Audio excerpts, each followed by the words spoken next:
I'm Mary Pohl, your host for the Sales Mastery Summit. Do you know how to build trust even in the most difficult situations? Say when you are just not working things out with a customer relationship. Today's experts have a tool chest full of practical ways that you can build trust throughout the sales cycle and in everyday relationships. With me today are Charlie Green and Andrea Howe, authors of the Trusted Advisor Field Book. Welcome, Charlie and Andrea. Thank you. Thanks, Mary.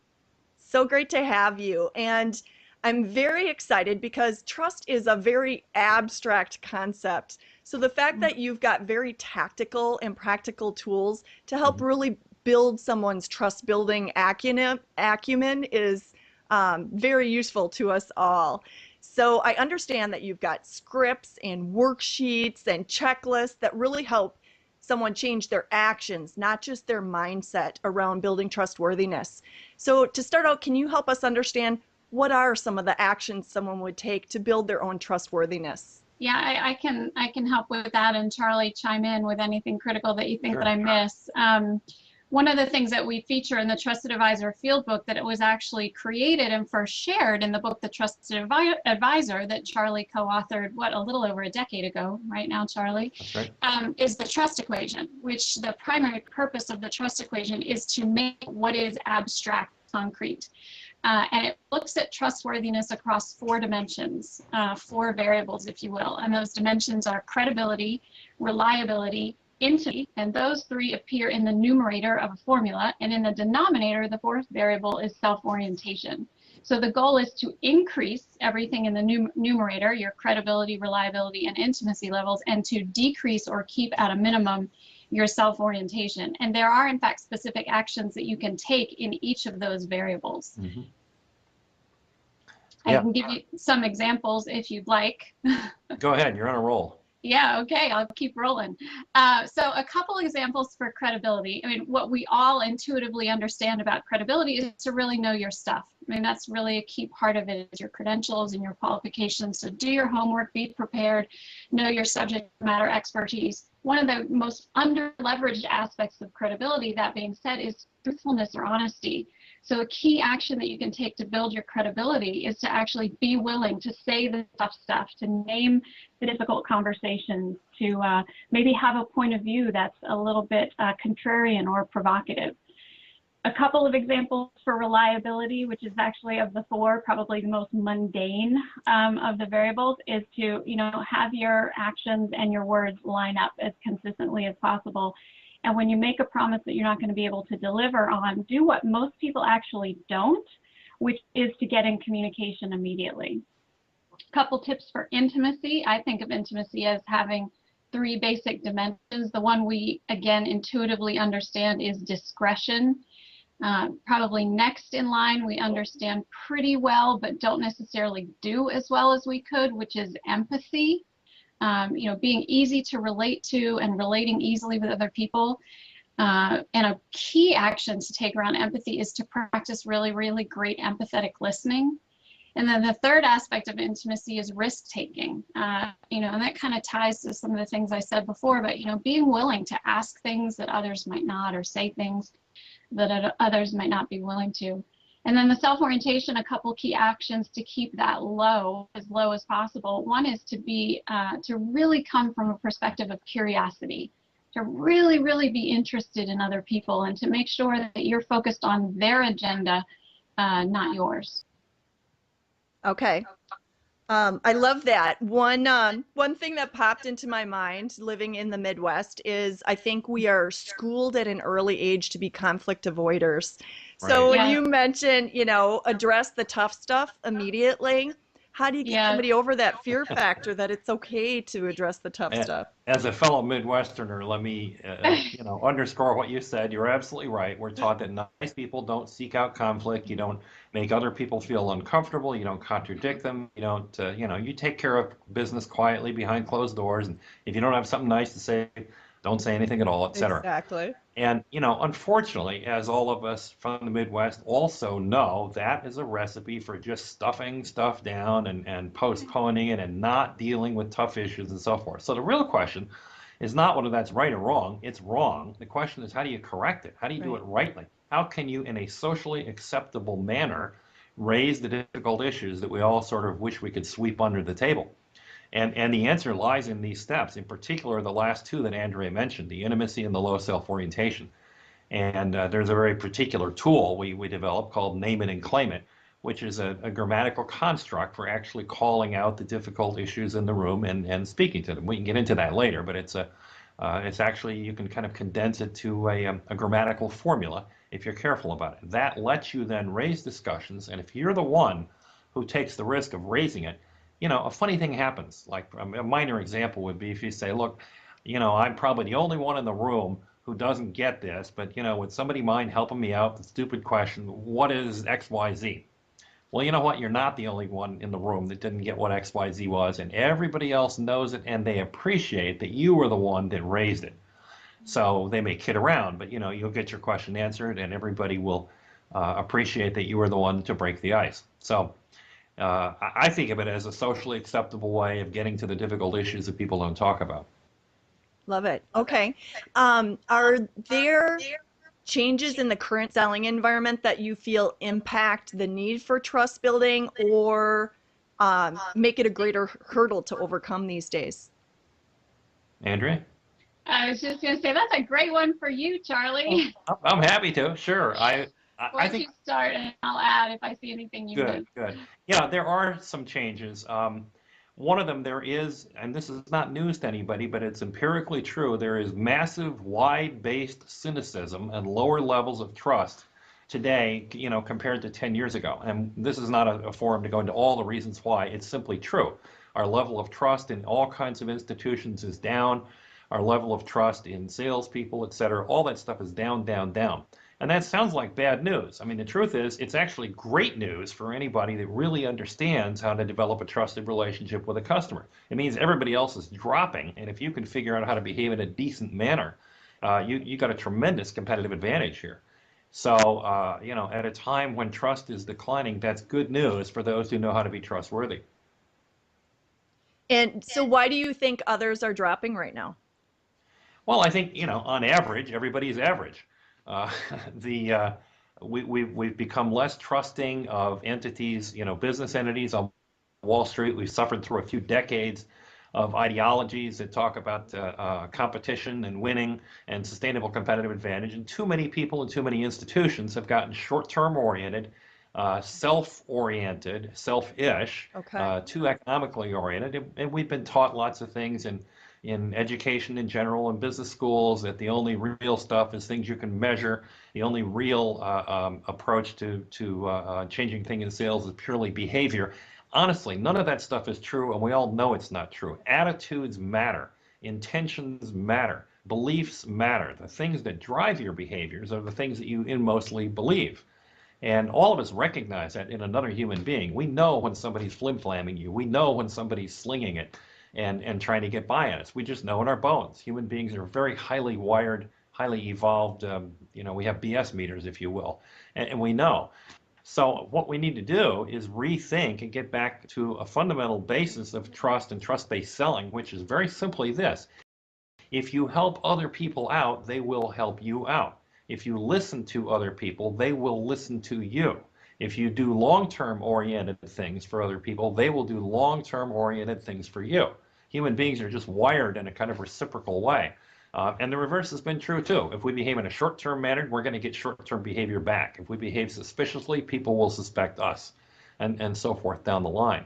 So, we've gone down that path for a whole variety of social reasons, but we don't have to. Anybody listening to this webcast knows if you behave decently towards other human beings, it comes back to you. So it's up to us to begin to change the cycle. And that may sound like, woo-woo Buddhist Beatles song happy talk, but it's also a very sound economic model. You look back at the very successful companies and you find a lot of that.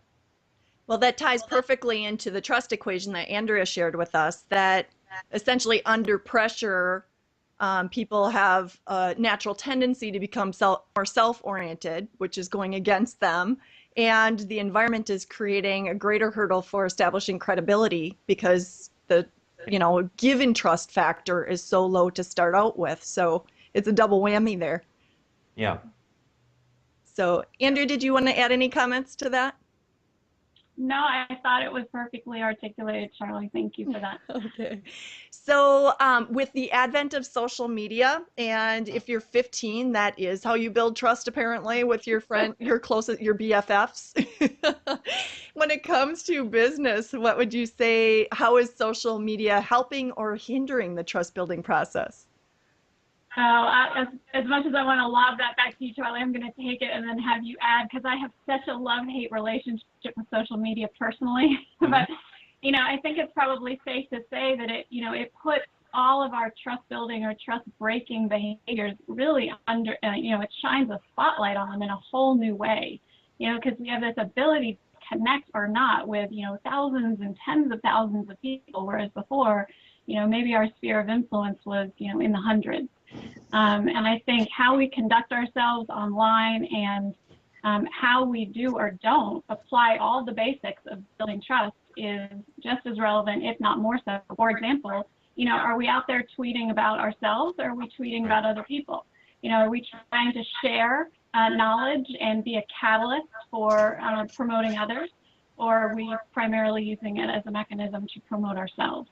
Are we making connections? Are we really zeroing in on building intimacy, which I think is possible? Do you acknowledge people for tweeting you and retweeting you and so forth? Or are we just kind of, doing the spray and pray approach? So I think it's very relevant and can have a huge ripple effect. Okay, your points that you brought up are perfect in terms of, I'm sure what you'll get into in terms of face-to-face actions that someone could take, but online, are you being of service or are you serving yourself? Especially is an echo online with a much larger audience of your trust building acumen.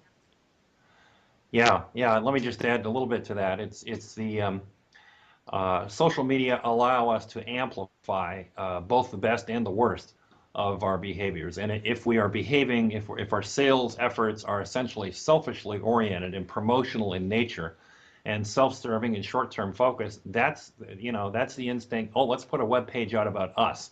Let's tweet about us. Let's use Facebook to advertise us.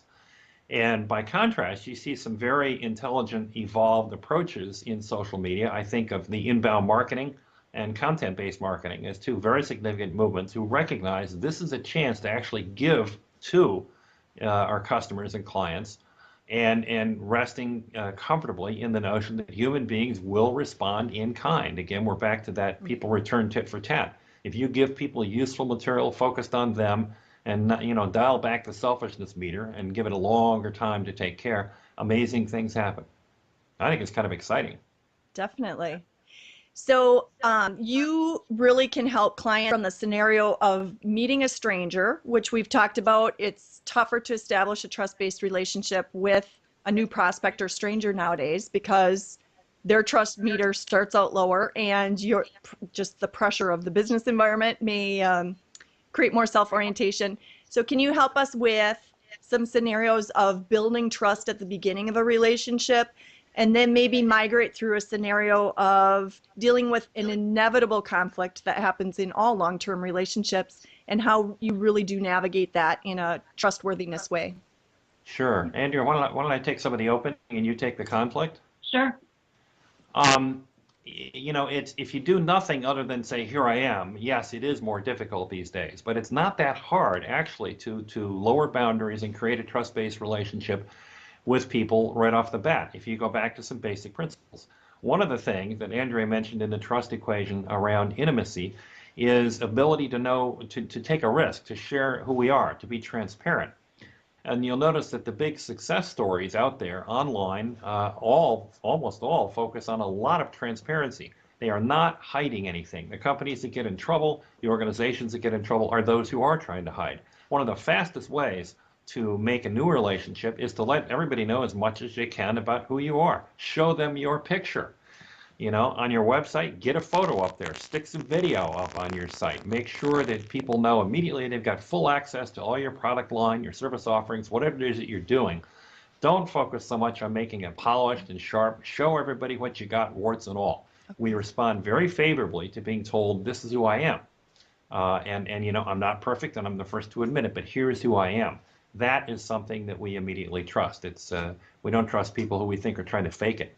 So across all the boards, I think transparency is the one single word to keep in mind as a touchstone for how to get to know people. That, and sorry, I'll add one more word that Andrea mentioned before, curiosity. If you can immediately drive the conversation away from, you know, here's me and my resume and what I do and how great we are, towards something genuinely curious. Who are you? What do you do? Where are you from?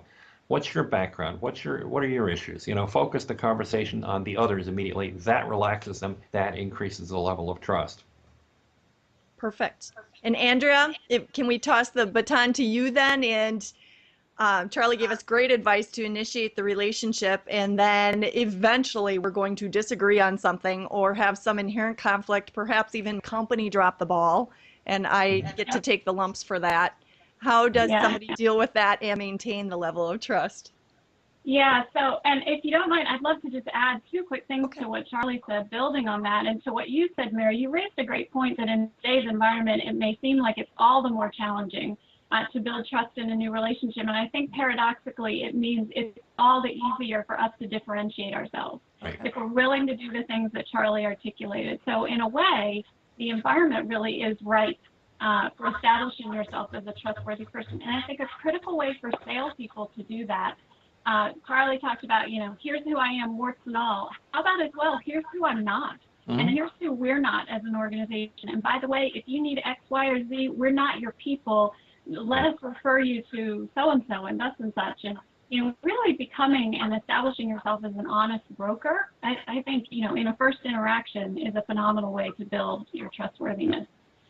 Now, as you mentioned, Mary, I mean, at some point, you know, it's not a new relationship anymore. And like all relationships, professional and personal, there are difficulties. And in fact, you know, I think it can be said that you don't really have true, authentic trust in a relationship until you've weathered some of those storms together. And it really is those opportunities that are critical for letting somebody know who you really are and what you're about. Because as long as things are going smoothly, you don't really have a chance to show that. And I think one thing that's really critical is an insistence, in spite of the discomfort, whether you're from the Midwest or you're simply from, you know, the East Coast or another part of the world, and it's just plain humanly uncomfortable to deal with stuff, but an insistence and a willingness to just always be willing to put the relationship on the table, not just the project plan or the task or the statement of work or whatever it is, but to step back and say, you know what, Houston, I think we have a problem. At the risk of creating some awkwardness here, or, you know, I'd really like to work through XYZ issue.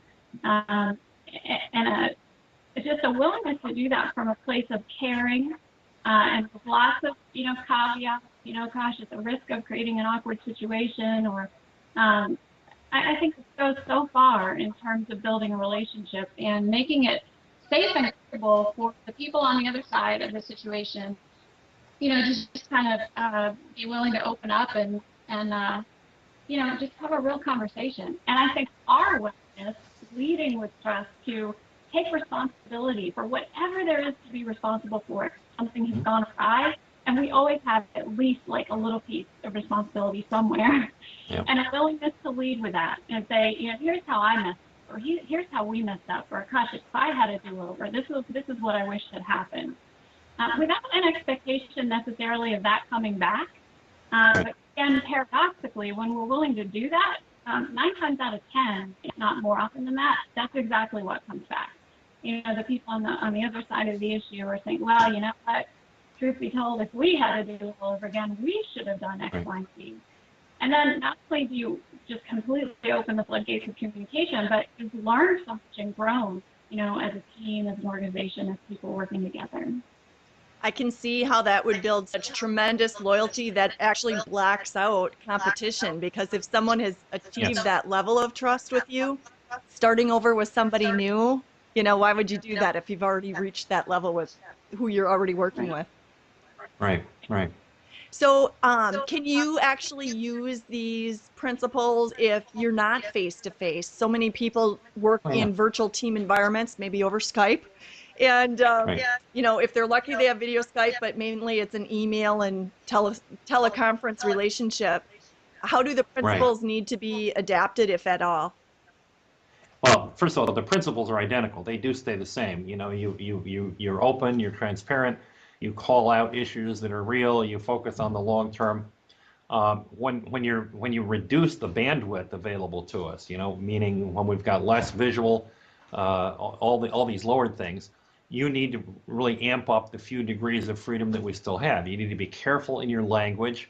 You need to add a few more words than you might otherwise. If you can throw in pictures and photos, great. Anchor your conversations to prior conversations. Make sure that the proportion of language about yourself is reduced to a small portion of the total. And the principles end up working because we all know what email's like. We know it's low bandwidth, low emotional connectivity, so we make corrections for that. And again, if your email communications are more other-oriented, less self-oriented, more transparent, then you get a lot of credit for that. Same principles, though. I would think there's a danger in them becoming very task-oriented and removing some of the humanness out of the relationship. Well, that's right. But again, as Andrea pointed out, the bar is lowered. Most email does lend itself very well to transactional behavior. So, not that you should always, you know, move away from that, but on those occasions when you do, you will differentiate yourself from those who don't. We've all seen emails that are just brief to the point, and others that with a few key character, a few key phrases, easy for me to say, you know, connect with the humanity. Just, you know, focus, make an observation about the other party or some acknowledgement of something that's real. It can be done. Okay. Andrea, did you want to add? Yeah, just building on that, I think the thing that you lose when you're virtual is the familiarity that kind of naturally occurs when you have, you know, water cooler talk, or you just Right. happen to run into somebody in the cafeteria. And it's not the same. It's never going to be exactly the same. But I think if you're intentional and focused about doing what you can to recreate some of that, and not always be so uber task driven and task focused. You know, when you start a conference call on a, you know, regular Monday morning conference call that's a team meeting, you know, allow a few minutes at the beginning of the conversation to have people talking about, you know, what did they do on the weekend that's, you know, that's interesting to share. Things like that may seem silly and may seem, you know, under the pressure of deadlines like time wasters.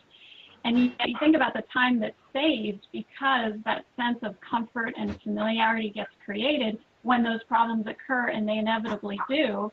You know, if I got to work out an issue with somebody who I know, you know, also has a, you know, a penchant for mosaic art or whatever, you know, we've got some kind of commonality outside of the task that we're working on.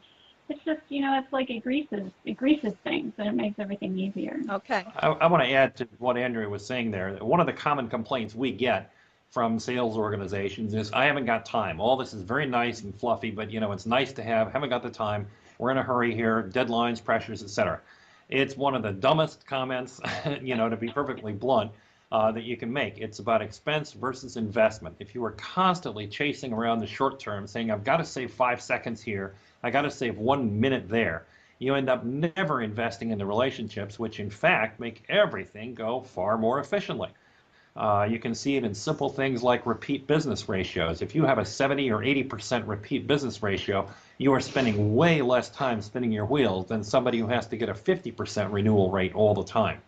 That's just a macro version of it, and it plays out on a micro level with all of our individual relationships. If we focus a little bit of attention on the other, things go so much more smoothly, and within a very short period of time, you actually are behaving more efficiently than all those people who think they're being efficient.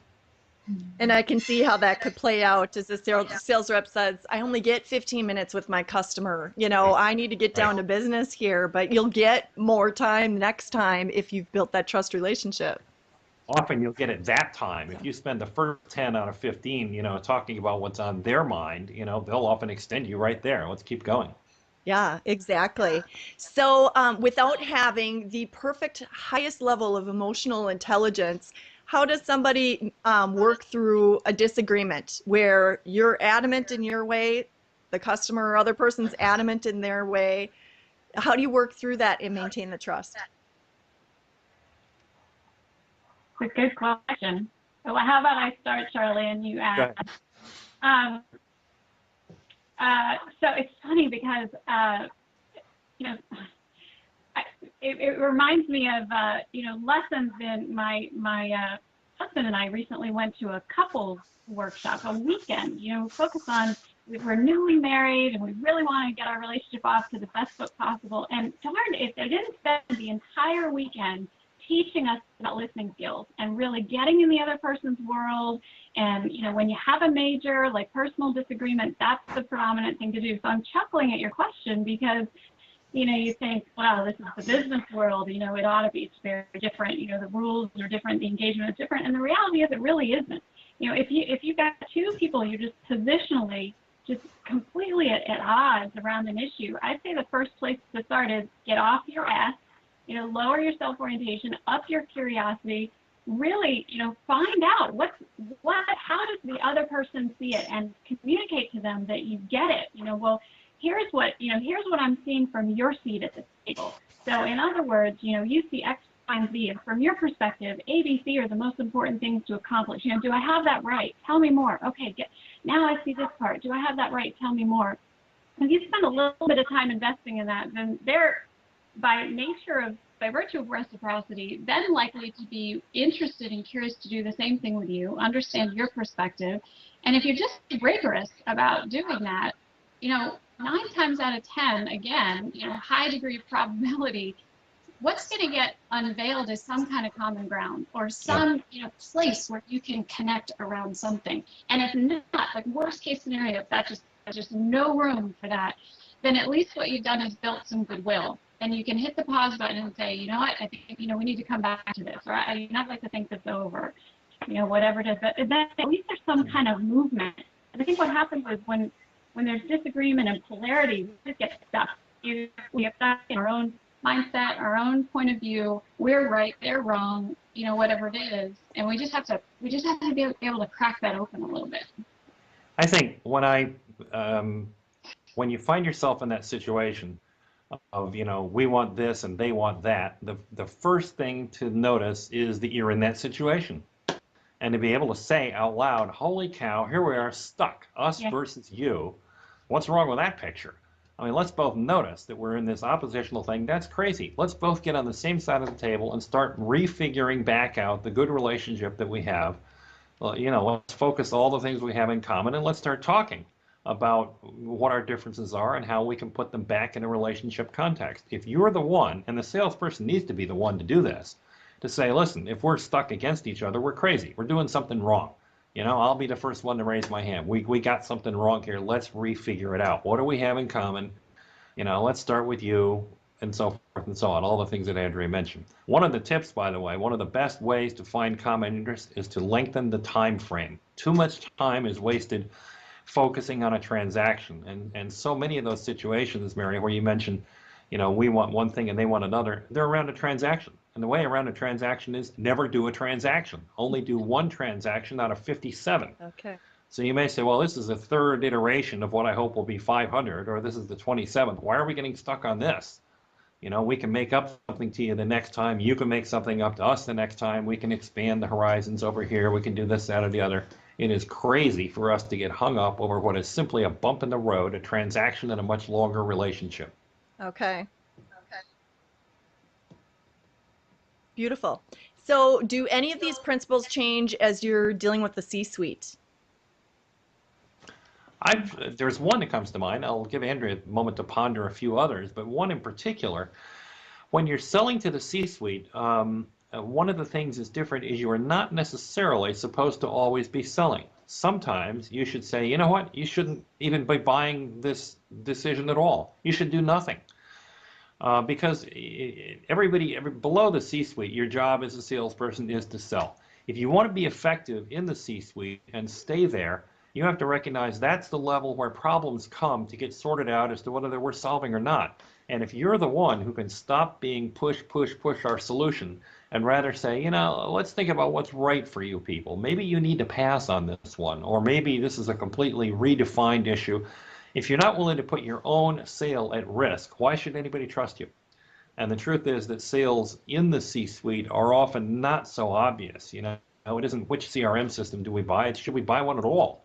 That's why it got kicked to that level. And once they sort that question out, you often can send it down a level. So I Okay. boil that down and say the biggest difference is be willing to scratch your head and take the perspective of the CXO that you're dealing with and even say, you know what, you don't need this.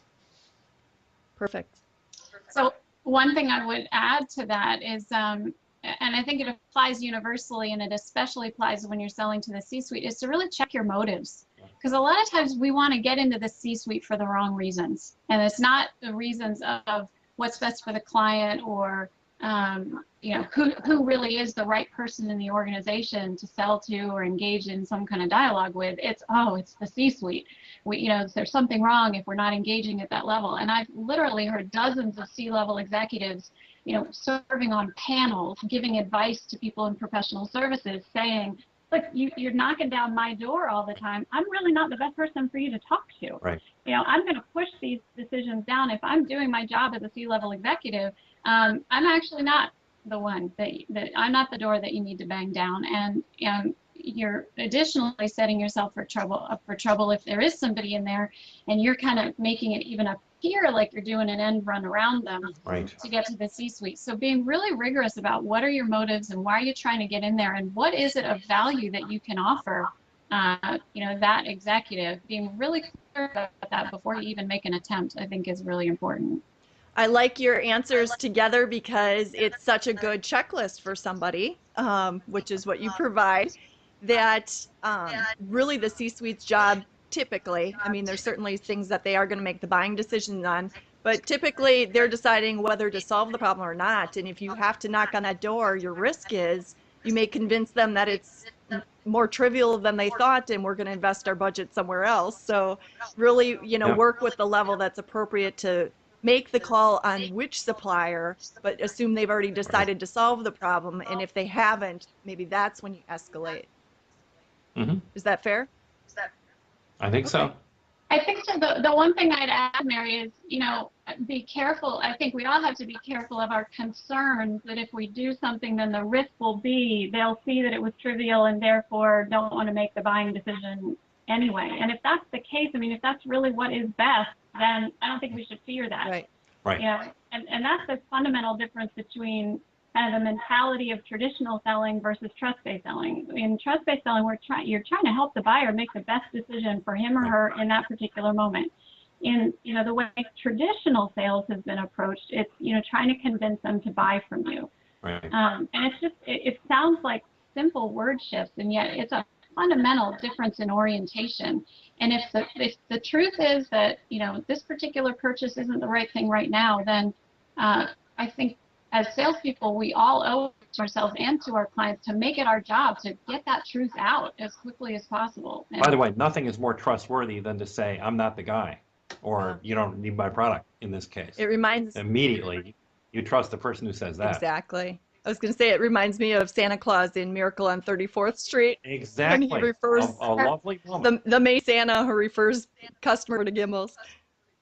Exactly. Yeah.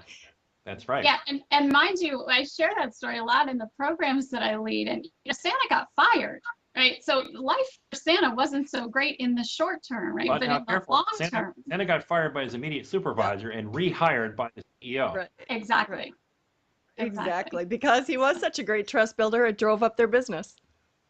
CEO knew what side his bread was buttered on. That's right. Exactly. So Charlie and Andrea, if somebody wanted to dive into more of these principles or even get more tactical tools, is there somewhere they can go? There is. So we've set up a special landing page for the Sales Mastery Summit. People can go to trustedadvisor.com/Sales Mastery Summit. And we've got a zip file, a packet of materials available, including a free download of the entire chapter 1 of the Trusted Advisor Field Book. We've got an ebook excerpt of Selling to the C-Suite, which builds on some of the conversation we've had today about that. We've got an ebook on the trust equation, which lists very specific and practical actions that people can take according to each of the 4 variables of the trust equation.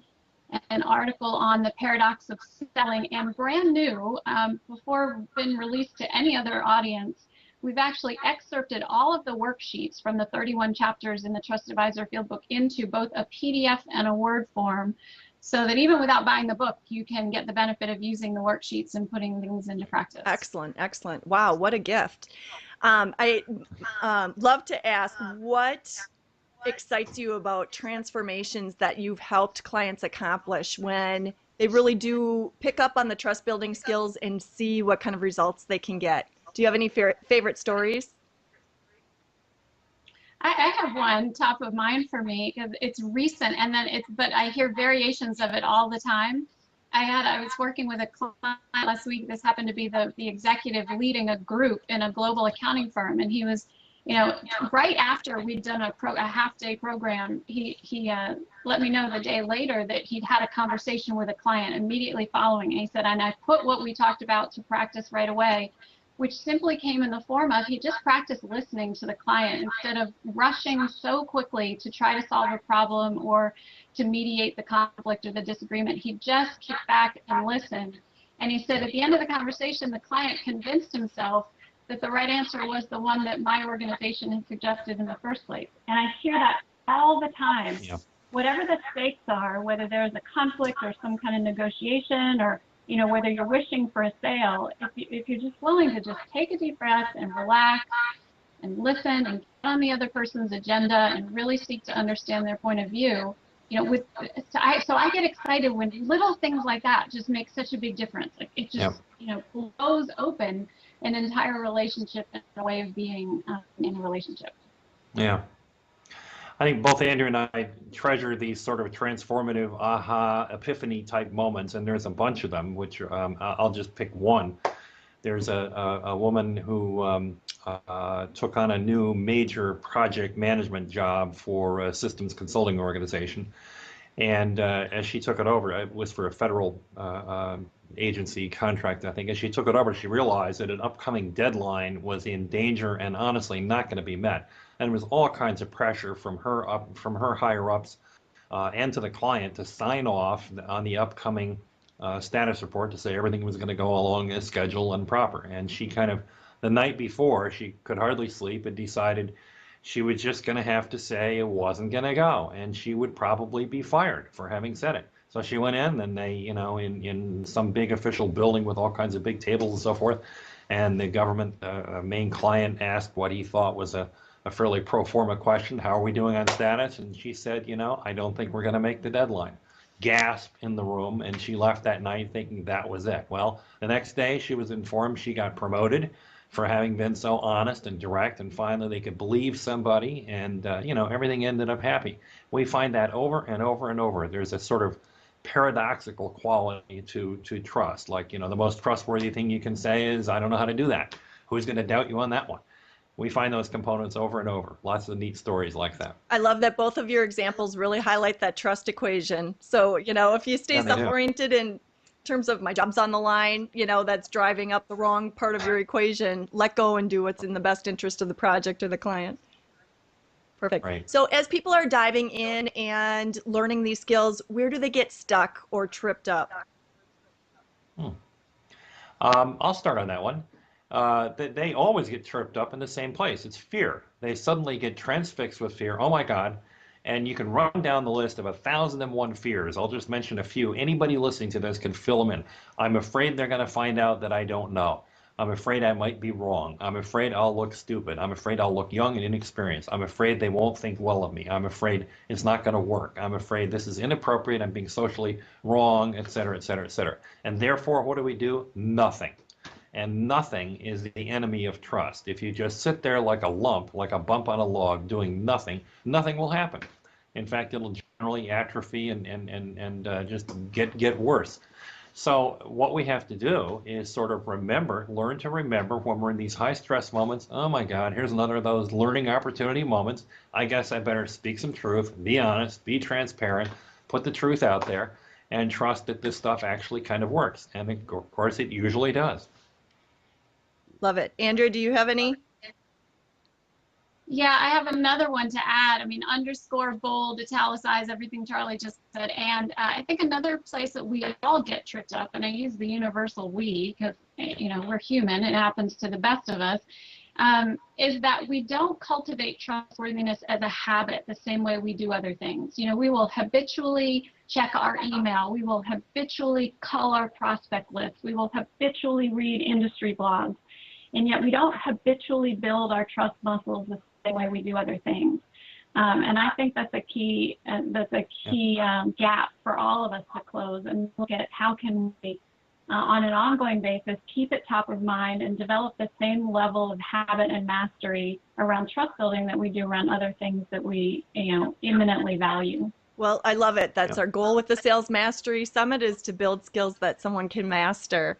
Do you have any last final advice for our viewers as they embark on their own pursuit of building trustworthiness?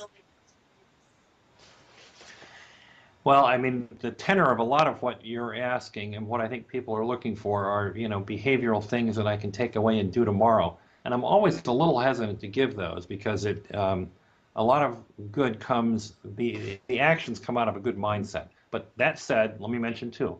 One of them, a little more mindset oriented, just be curious. Focus on cultivating an attitude of being curious, because that means you'll be other oriented and you will say and do the right things.